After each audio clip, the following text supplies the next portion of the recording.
we're on. What are you really gambling with? Another massive episode of Hold All Tickets.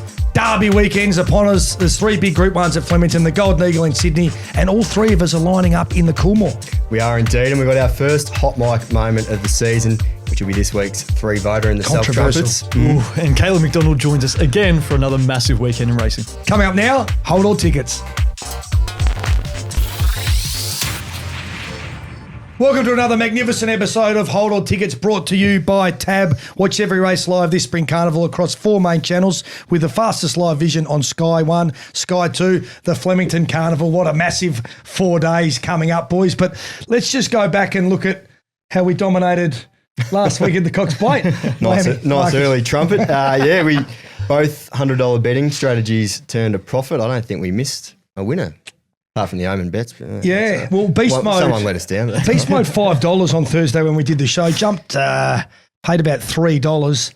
Broke a track record, and it's the second fastest 1,000 metres ever run at the Valley behind Imperatrice. If one horse is going to miss the old Valley, it's this horse. Can you believe how fast the horse is? Just absolutely loves that short straight. That was an easy watch, and you bet of the Century Observer. That was also a reasonably easy watch until the last 50 metres or so. But got a little bit closer for comfort than I would have liked, but I'm sure Mark Zara copped the $1,500 fine with one eye on the Derby this week. Eats into his Ibiza budget. That's right. He'll get a bit back. Were you thinking you're going to have good luck or bad luck with Observer after your near-death experience on race day? And I'm not talking this up either when I say I could have been wheeled out of Moonee Valley on a gurney.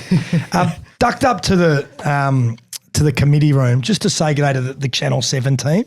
And I was standing there just chatting away, and we had noticed some ornaments on the roof which were pretty ugly, to be honest. Flowers and balls hanging off them. And then crash, bang, it grazed my shoulder, hit the deck pretty hard. Would have been maybe 15 kilos. And the whole committee room stopped what they were doing, looked, and who's the person that they see? Me. Like I'd been hanging off it just about. Maybe would have knocked me out, which is not something that any football had been able to do in 13 years. But if you wanted to. Did see that quote in the article as well, cheeky trumpet. I saw the look of disappointment on a couple of people in the committee room's face, but yeah, that was a near miss. That could have been an absolute scene if it had knocked someone out. Oh, yeah. Yeah, 100%. But Mike Brow quickly ran over to make sure everything was all right, and gave you a drinks voucher, a few free bets or something. Yeah, well, it could have been a lot more. Over. So I know that they're demolishing Moonee Valley. I just said to him, maybe wait till after the last and not halfway through the day. But yeah, that was unbelievable. Jeez, escaped a little bit of luck there. So hopefully that gave you good luck for your tips over the weekend. It certainly did. I'll tell you one thing that caught my eye as well. Bendigo Cup Day was yesterday. And in race 4, there was a horse that Sean Mathrick trains and Benny Allen rides. It was called Weighed in Light. And it ran 10th. So when it got back to the scales, it wasn't a disaster. But he actually weighed in half a kilo over. Weighed in heavy. Oh, no, there's been a couple of good ones lately. There was one the other day that was called Gotta Cook a Curry that was half a kilo overweight as well. There was one the other day. Usually after you've eaten a curry, a couple of kilos lighter, not heavier. It should have been Gotta Skip the Curry. But the other one was Budgie Smuggler. It appeared in some form guides as a colt. Right. But it's actually a gelding. So the notification went out, Budgie Smuggler is actually a gelding. So part of his budgie's been smuggled. And it was raining up there in Sydney, so got through the weather. Yeah, well, that was his. I think that's 2 wins in a row. He won. He ran second last time, but yeah, he's one for the Black Book, the Smuggler. Very good. All right, let's jump straight into the racing because there's 3 massive Group 1s at Flemington for Derby Day. We're going to start with race 6 for the Coolmore Stakes, which is a cracking race. Tab Market has got Bayvark, $3.80 from 10 Tyrus, $4. Beedman, the big spruik horse, $5. Raging Force, $10, as is my Gladiola. Skyhook's $12. Not a bad Coolmore. Lamby, where have you landed here in this race down the straight? I think it's a very good Coolmore. Plenty of speed. Bayvark, Hidden Motive and Raging Force setting the pace. Yep. Magor, Legacy Bound and Beedman won't be too far away. I've actually gone with Tentris. Really liked his run in the Danehill. He wasn't in the A ground that day. The Quinella pair were a bit further out on the track. He did a good job to run third. He was a massive drifter that day too on course, so he might have just looked a run short, and then he came out over 1,200 last start, and that was an impressive win, ducking and diving down the straight. few hairy moments there, but Zara got him home. Proven down the straight, third up, should be peaking. He's won impressively here previously.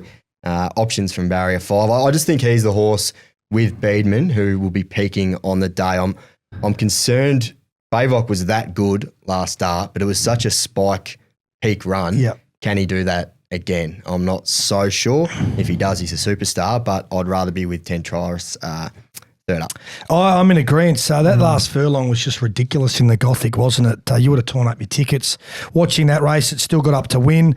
I think Mark Sarah's in for a big day on Saturday, and this could be another winner he's got. So not a market expert, but if I was setting it, I probably would have had Tentris as favourite and Bayvok the other way around. Yeah, I mean, Bayvok's, he's broken a track record last start. And it was was it leaderish that day? It got to the front. It was a hot track. Yeah. I mean, the form out of it's pretty stacked up. Hot as well. But I think Beedman's probably the second pick in that race. Yep. His jump out was really good, and obviously it was a horror show last time, Yep. Moral beaten. But yeah, those are the two that I'm keen on in the Coolmore. Marcus? How close are you when you're looking at barriers in providing a tip for a race? Because I don't know if you want to read too much into it, but barrier 10, which Bayvok is in, just 2 wins since 1983 in the Coolmore.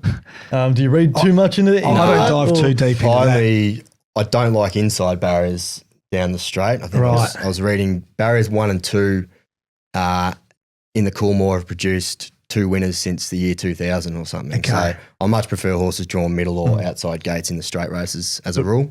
But I'm similar to you boys. I think we'll do a little clean sweep. I think Tentris as well. Beautiful. Is my tip. Probably the first time all three of us have been in agreement in a race. I like it. I don't know if it's a good thing or a bad thing. We'll see.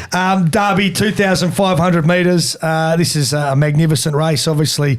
Observer coming off a demolition job, what could have been last weekend at Moonee Valley, is your $2.10 favourite. Providence, $6.50. It'd be interesting to get Katie's thoughts on that. Autumn Mystery, $9. Options, $15. O'Shamus out to $18.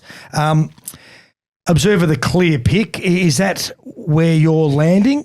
It is. I mean, he's drawn barrier 4, so he couldn't have drawn any better. Like, he can go to the front, and if the tempo is not overly strong, he can run his own race out there. But if a couple of roughies want to come across and apply the blowtorch, then he can just take You'd a think sit. they would, because the way Mark Zahra racked him and stacked him last week at the Valley, they got away with absolute murder. And there does look to be a bit of speed, like Azazel, Highvol and Matt Suda, they've all drawn right off the track. So you'd imagine their jockeys will be keen to put them into the race early and inject a bit of speed into it. But yeah, it's very hard to tip against Observer. Obviously, 2,000 to 2,500 is a fair leap, and it's always a query with these younger horses. But for me, the bet in the race is Deal Done Fast. Okay. The place, or even 1 by 3.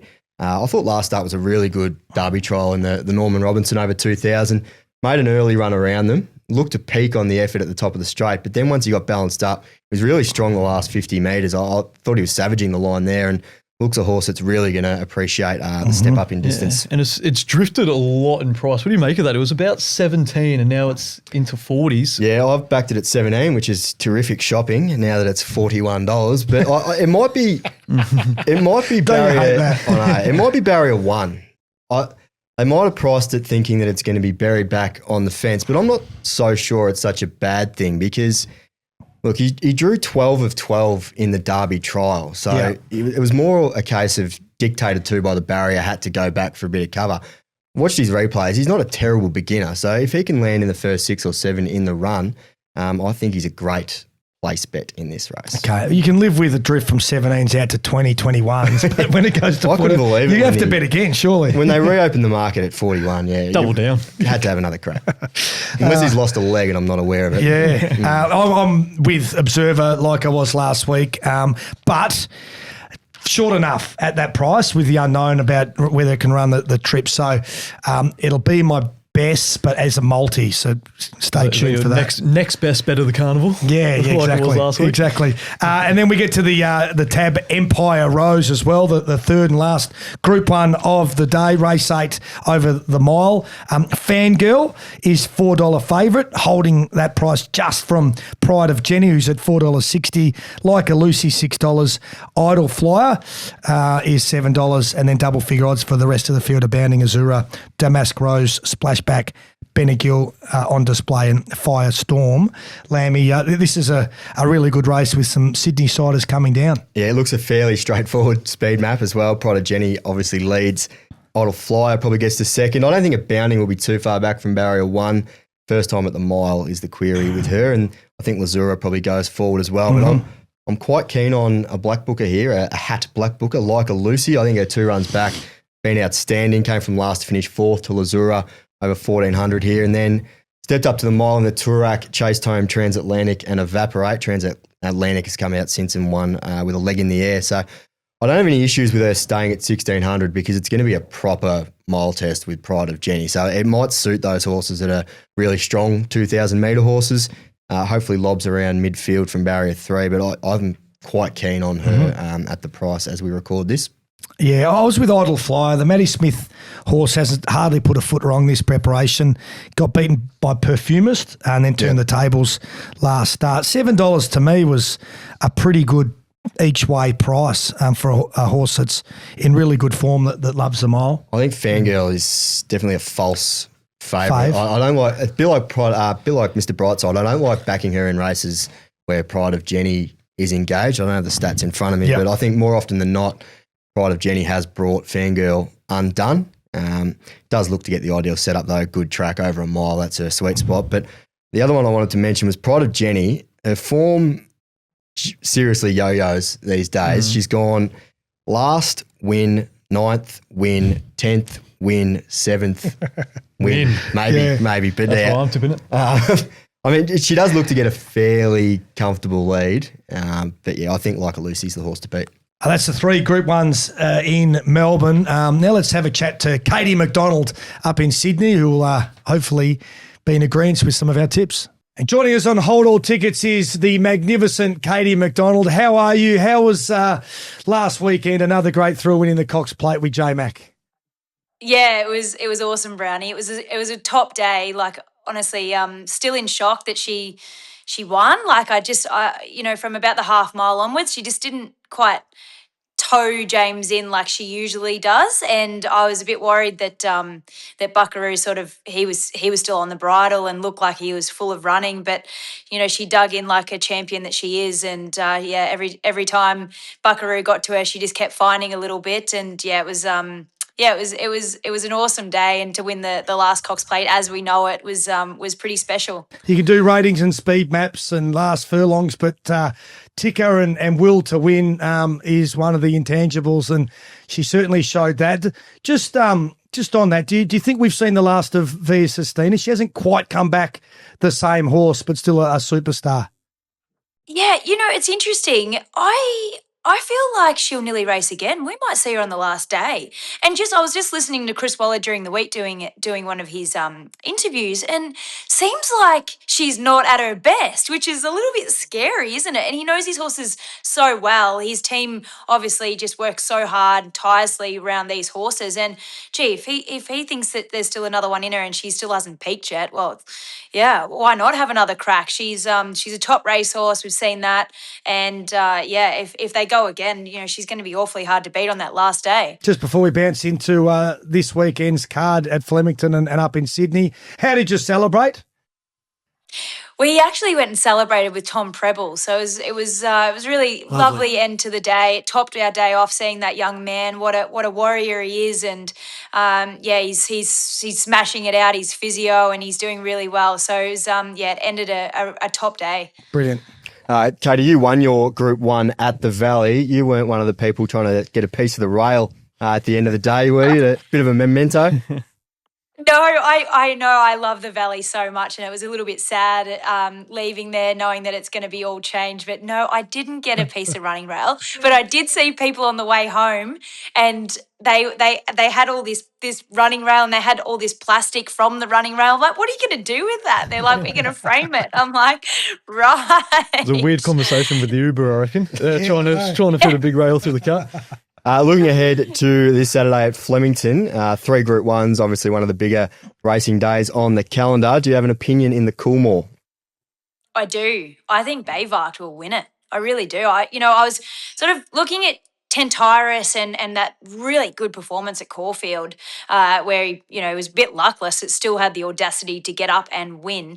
And he also is a winner up the straight already, whereas Bayvakt hasn't. So he trialled up the straight last week, and I was actually with Chris Waller watching the race and the trial, and he was really happy with what he saw. He pulled up well, but if he produces that effort that he did in the Golden Rose, he'll just win, won't he? Look at the form out of it. We saw Tempted come out on second in the Everest behind Kaying Rising, the best sprinter in the world.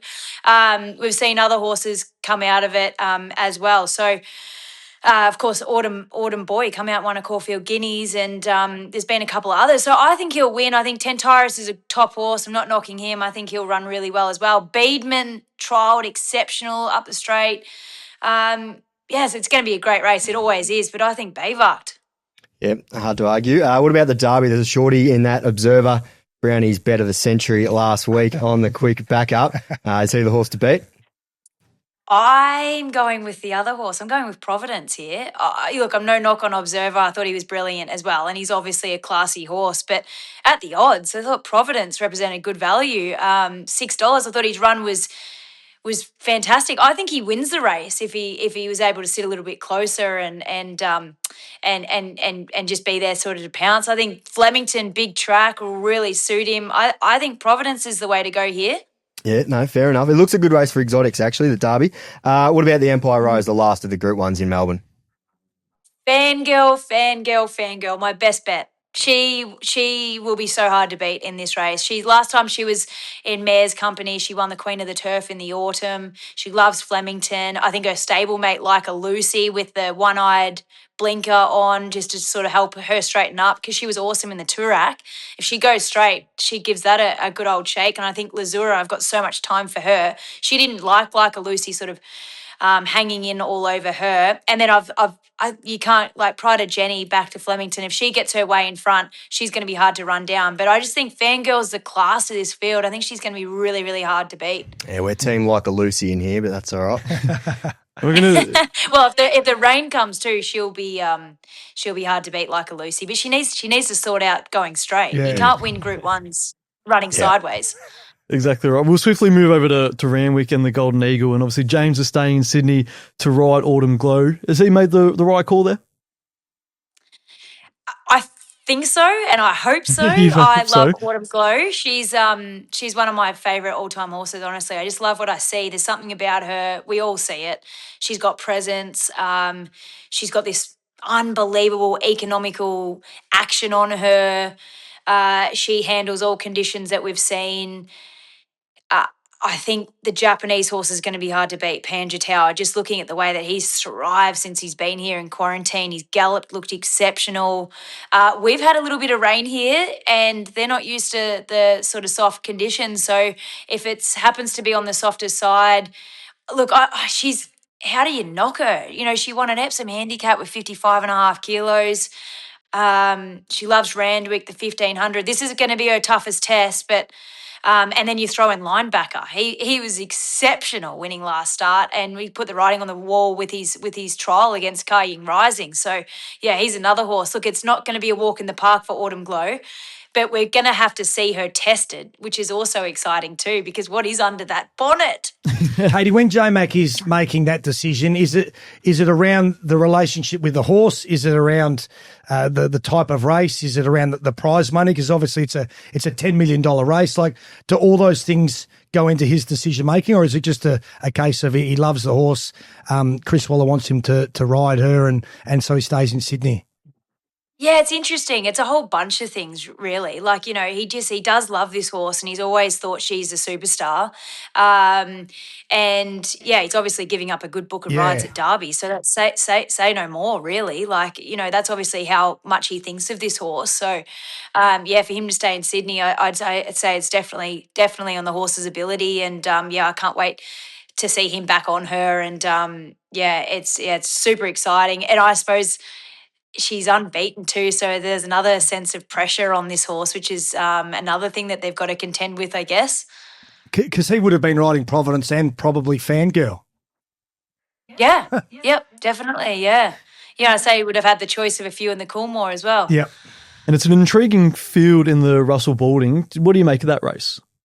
Yeah, it's awesome, isn't it? Seeing a lot of these Everest horses like Briasa, Jimmy Star, Lady Shenandoah, and then you've got Struss from Japan too. I think that's how you pronounce the horse's name. But yeah, he's like $23, and the Japanese horses are superior. So you've just got to hold them in high regard. But yeah, it's look, Lady Shenandoah, she's drawn a bit of a tricky barrier, which is going to make it tough. But then again, I sort of think back, she drew good barriers and was unlucky early doors in this preparation. So maybe drawing out's probably what she wants. She's a big striding horse. Back to the 1300 will suit her. Jimmy Star 1300 is going to suit him down to the ground, and Briasa, I think he can bounce back too. So yeah, the Russell Balding, yeah, it's a really, really good race. So if you like any of those horses, yeah, I think they've all got good chances.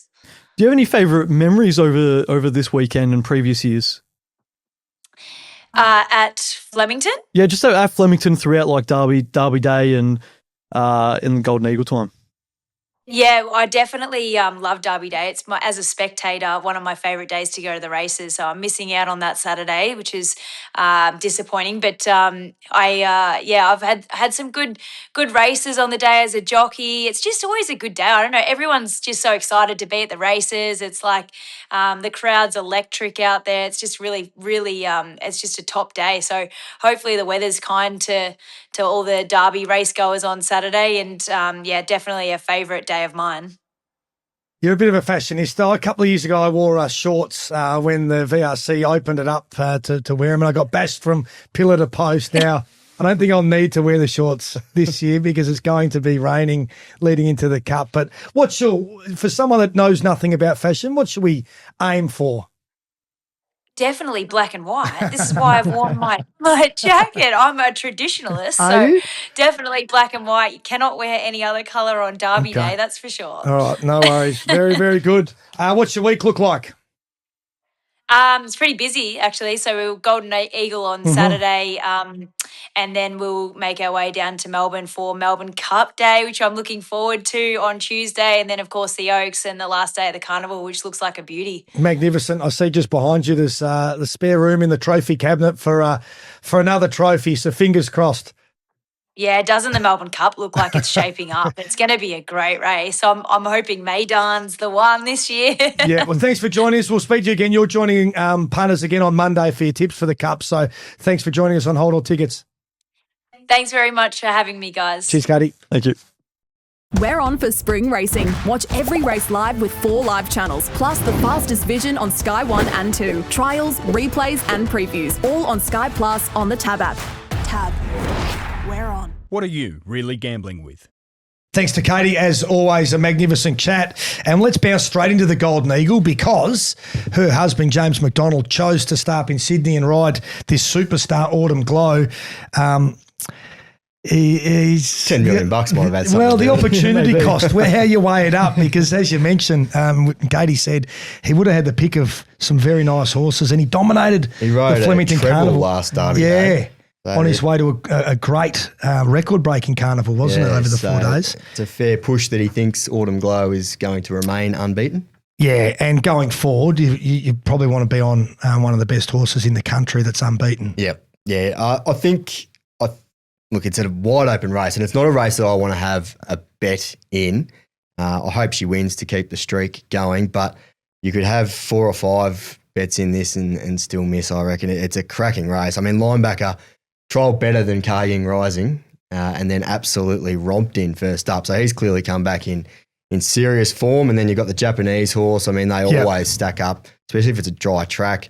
Evaporate, my boy, still can't believe he didn't go past Transatlantic last time, but won't hold that against him. I could go on and on. But yeah, it's a really good race, but not one that I'm keen to have a bet in. I just think all spring we've been trying to find ways to get stars beaten, and favourite won the Caulfield Cup.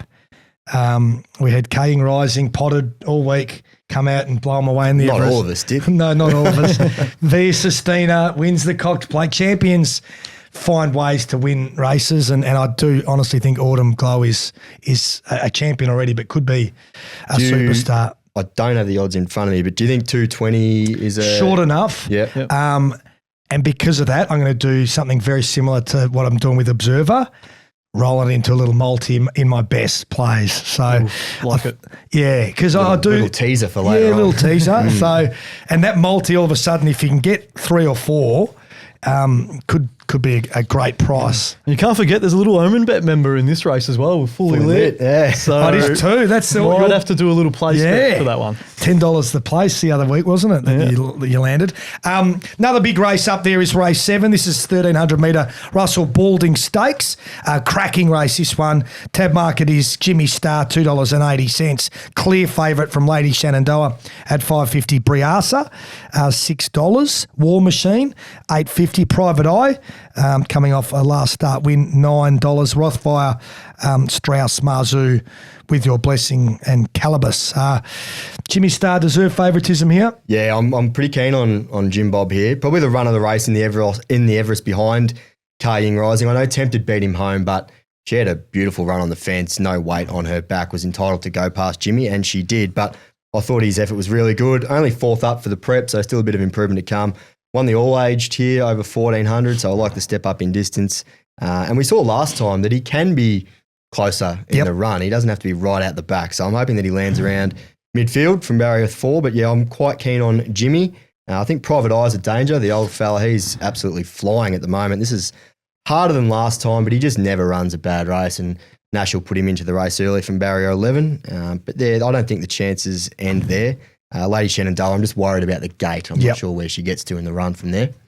Yeah, not a race I'm going to be betting in because I've got a hell of a lot of respect for half a dozen of these horses, and some of them are in cracking form. Obviously, Rothfire coming off a win last start as well. I thought Iona Merck's terrific second was really good. That's a big price. So if I had to lean towards one, it probably would be Briasa, but not with the confidence I've got. The stable's going like a busted at the moment. 3 winners from their last 40 starters. Yeah.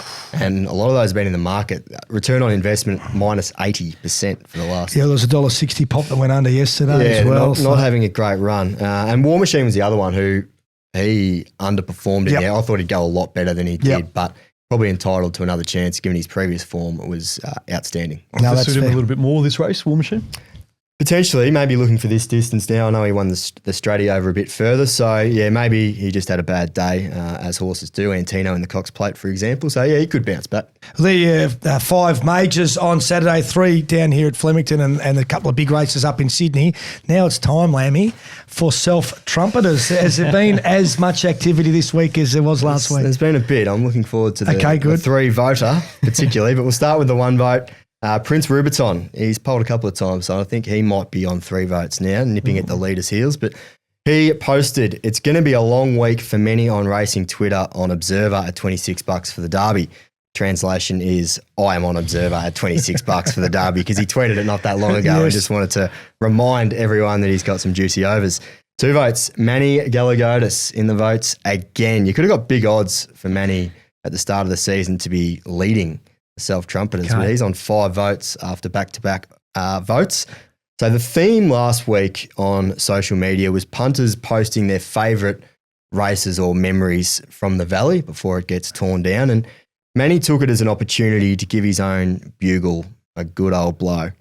So he posted, many fond memories at the Valley, 2 Australian Stakes, 1 JRA Cup, Cox Plate runner, many handicap winners and 3-year-old winners and group placings.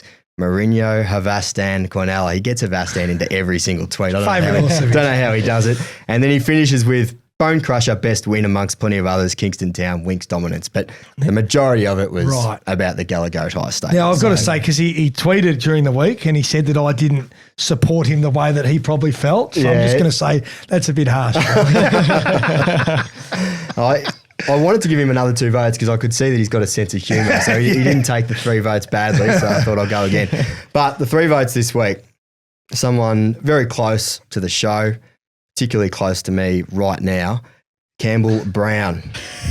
And this was not for inserting yourself in the Cox Plate moment between Waller and J-Mac. Yeah, right, okay. You were just boneheading in that photo in the background, but you don't get a vote for that. That was just a bit unlucky.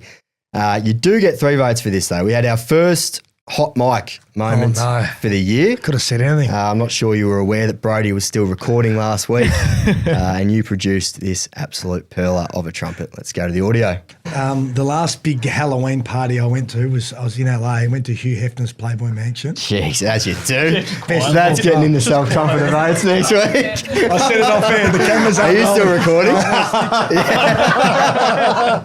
I dressed up as a priest and I went with a couple of Sons boys and Hugh was still with us. So he waddled out in his, dressing gown with half a dozen of his friends and half a dozen of his friends. It's one of the, So if you missed the start of that, it was the last Halloween party I went to was at Hugh Hefner's mansion. Rule 101, the mics are always on.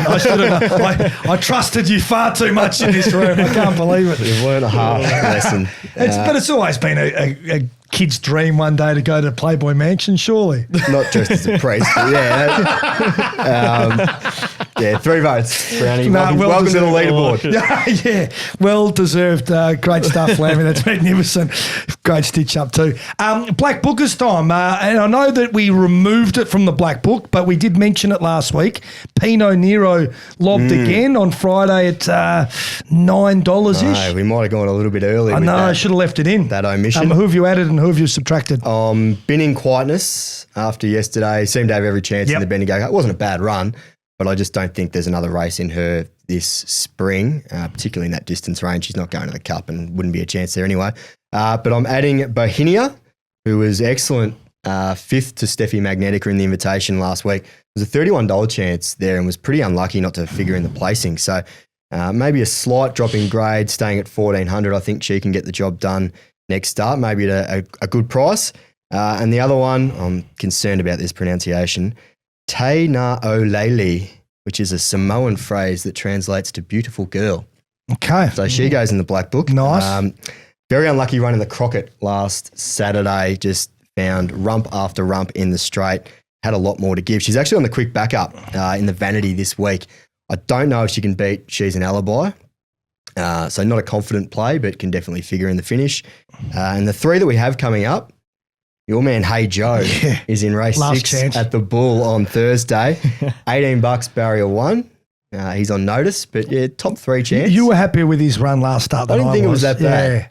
Yeah. So we've kept him in for one last crack. He gets one more chance. Ingshudo is a horse that might figure in my betting strategy later on, so I won't say anything there. And like a Lucy, we've discussed her. Yep. I think she's a terrific chance as well. Beautiful. That's the Black Bookers. You can sign up for your own Black Bookers for free with the Punters Lite account.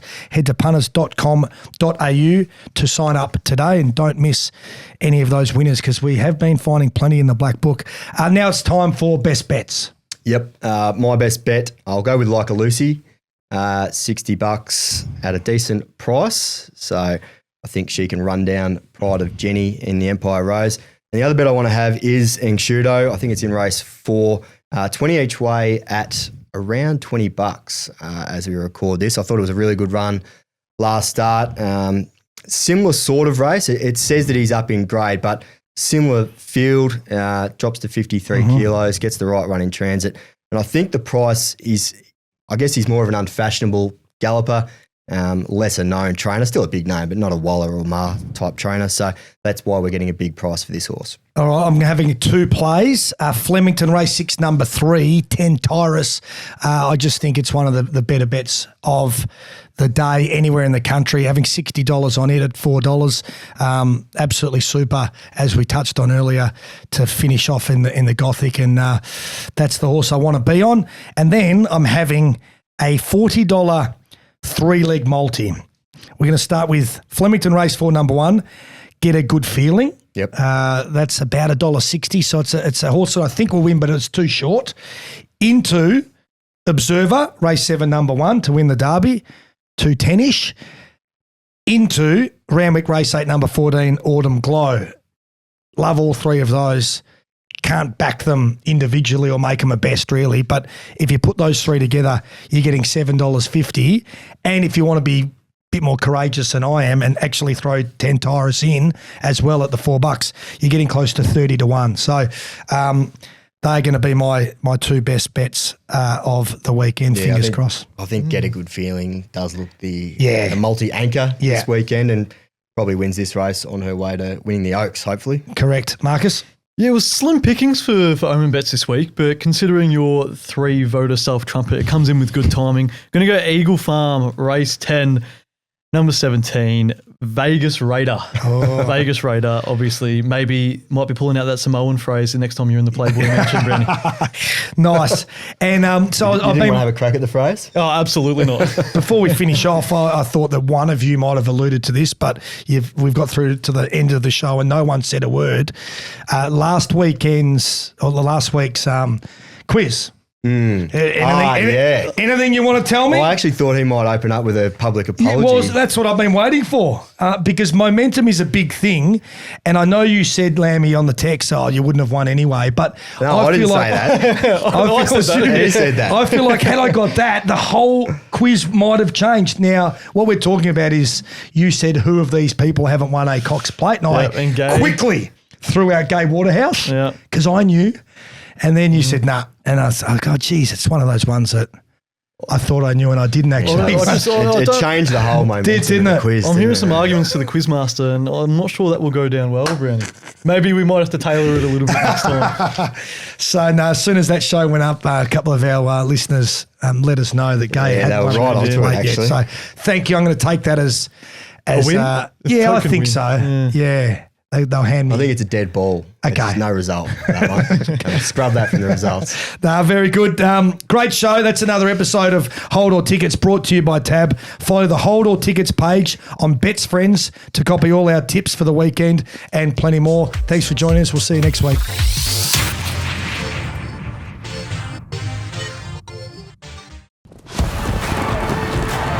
Tab. We're on. Imagine what you could be buying instead. For free and confidential support, call the number on the screen or visit the website.